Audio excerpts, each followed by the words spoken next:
Saksakalyan gunarnavasya Vande Guru Sri Charanarabindam.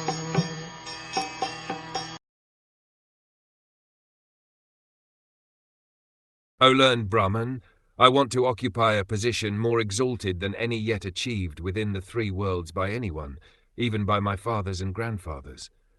If you will oblige, kindly advise me of an honest path to follow by which I can achieve the goal of my life.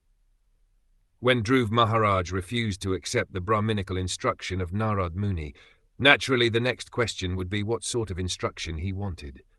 So even before Narad Muni asked, Dhruv Maharaj expressed his heartfelt desire. His father, of course, was the emperor of the entire world, and his grandfather, Lord Brahma, was the creator of the universe. Dhruv Maharaj expressed his desire to possess a kingdom better than those of his father and grandfather. He frankly stated that he wanted a kingdom which had no competitor within the three worlds, namely the higher, middle, and lower planetary systems. The greatest personality within this universe is Lord Brahma, and Dhruv Maharaj wanted a position even greater than his.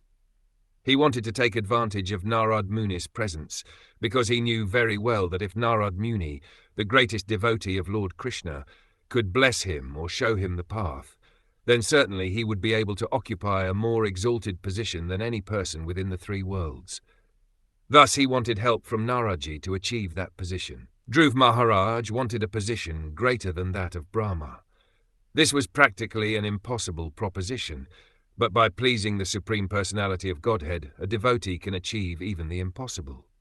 One particular point mentioned here is that Dhruv Maharaj wanted to occupy an exalted position not by hook or by crook, but by honest means.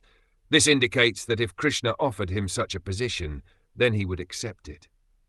That is the nature of a devotee. He may desire material gain, but he accepts it only if Krishna offers it.